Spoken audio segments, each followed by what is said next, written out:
Hey guys, my name is Patrick Hoey. I'm super excited to audition to be a part of this podcast, and hopefully, I can help cover the Patriots for the upcoming season. Super excited for what the Patriots are doing, and yeah, I'll give you a little hint on what's going on. First things first, I would be naive if I didn't address the elephant in the room, and that's the sad reality of losing Tom Brady. I haven't cried over another man in my life besides my grandfather passing away, but I did definitely cry when Tom Brady left the Patriots. Now, you have to understand, a kid growing up in central Massachusetts, just outside of Worcester, the Patriots was all I knew. And Drew Bledsoe was my dude, had his jersey, had Curtis Martin, and the next day he went to the Jets. So when Tom Brady came in 2001, I'm watching the Tuck game and I'm going, oh, well, here we go again. Somebody's going to screw it up. And sure enough, somehow we won that game, and the rest is history now. In saying that, any good business knows when it's time to move on, and I truly believe in what Bill Belichick's doing. He is in my opinion, the greatest coach of all time. And at some point, you have to move on, and we just didn't have the cap space to keep a guy like Tom Brady. Now, what's exciting and going on with the Patriots is that we have this quarterback in waiting named Jarrett Stidham.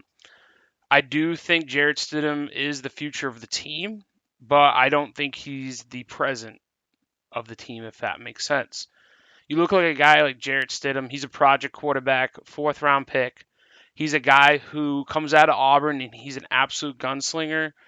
I mean, his numbers speak for himself. He is one of four quarterbacks that had over an 80 QBR against Alabama, who, in my opinion, is the most ready um, defense in college year in and year out.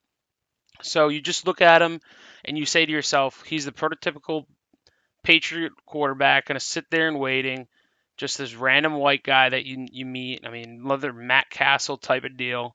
And, I do think he is or has the potential to be the future, but we're going to see. And then they bring in Brian Hoyer, who, yay. I'm so excited about Brian Hoyer. And then I'm like, all right, we need another quarterback. Who's out there? Um, and all of a sudden I get this notification. And I'm like, no freaking way. The Patriots signed Cameron Newton. And I haven't been so excited about a free agent in so long. I mean, I'm telling you, like, I'm like hugging my dog. I'm like calling my brother. Like, I'm telling you, like, I was jumping for joy. I was doing jumping jacks. So excited. I mean, you're talking about a guy who literally could change the momentum of a game like that. You're talking about a guy who has been counted out for the past year and a half by a franchise he literally put on his back. You are going to be kidding yourself if you think that Cam Newton's not coming in and giving it his absolute best. Selfishly, I love Cam Newton as the player. I've been watching him and playing Madden with him as my quarterback since like forever. I remember watching him play at Auburn and saying about him that he's going to be the next big thing. I never thought in a million years Cam Newton would be a Patriot, but here we are. 2020 is a weird year. You got COVID, you got floods in Nashville, but you got Cam Newton going to the Patriots. Oh, man, the NFL made a mistake. I got to tell you that. You're putting in former NFL MVP, regardless of injuries, with pairing him with the greatest coach of all time. Yeah, that's gonna be exciting. I'm super excited. There's obviously some holes on our defense, or excuse me, on our offense that we have to address. But having Cam Newton there alone, it's gonna make that spy linebacker himself need to take an extra step forward in case Cam just takes off, and then you're gonna dump it over to Keen from Virginia Tech, who we drafted in the third round in the middle. I mean, there's just so much opportunity with Cam, and I'm so excited, and I can't wait for my jersey for him to come in. Um, Now, There are some holes on offense. I think we have a young offensive wide receiver core, but I think with Edelman there, Jacoby Myers in the middle, taking up the slot, I think N'Keal Harry is going to have a big year. And I think if we get a guy like Terrell Pryor to come in and work out and, kind of be the veteran of the group, that will only help some more. And then we got this kid from Jacksonville as well. So I'm pretty excited about who we've picked up. I like how we drafted this year as well. Getting two tight ends. We got my man Aussie. I'm going to be screaming that from sideline to sideline. And then I like this kid Keen a lot. He's a flexible tight end, running back type of deal, who I think is going to really help Cam in the offense. People forget, but James White's still there. Sony Michelle. Who's to say that we don't run an option type of offense? We're pairing Cam Newton, the former NFL MVP, with Josh McDaniels, who is arguably the most ready head coach, who's an assistant currently in the NFL. We also have a top 5 defense on the other side of the ball. We literally, the potential is so high for the Patriots that it's hard to even fathom. But in saying that, we do have some cap restrictions that we have to look at. I mean, our guard Thunley is going to be paid $17 million this year.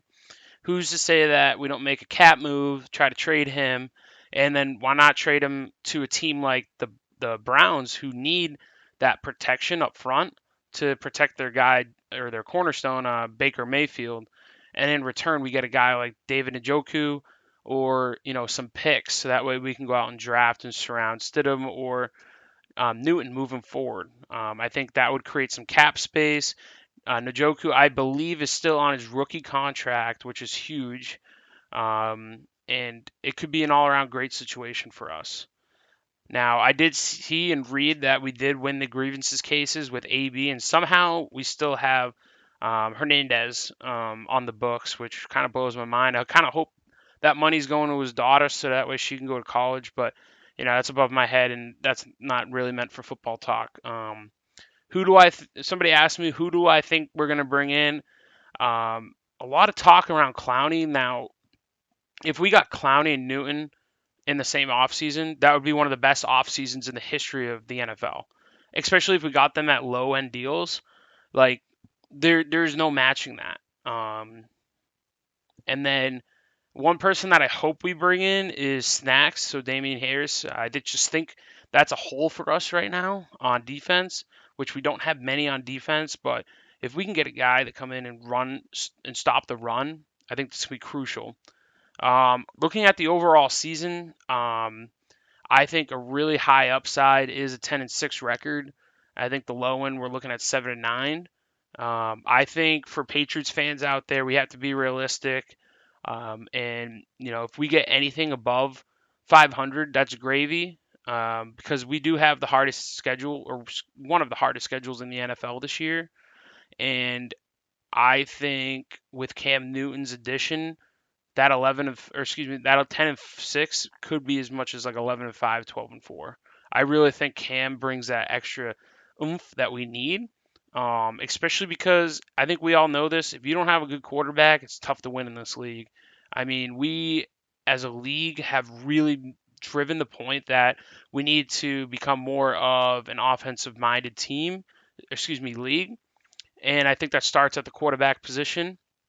And you mean to tell me that you're going to give Bill Belichick and Josh McDaniels, the former Heisman, national champion, former NFL MVP and Super Bowl appearing quarterback Cam Newton? Yeah. You guys ready for this season? Because I am about to go jump through a freaking wall and get my number 1 jersey. Well, I appreciate you guys listening to my little pod here. Looking forward to the season, and hopefully you guys keep me on. Thanks, and have a great night.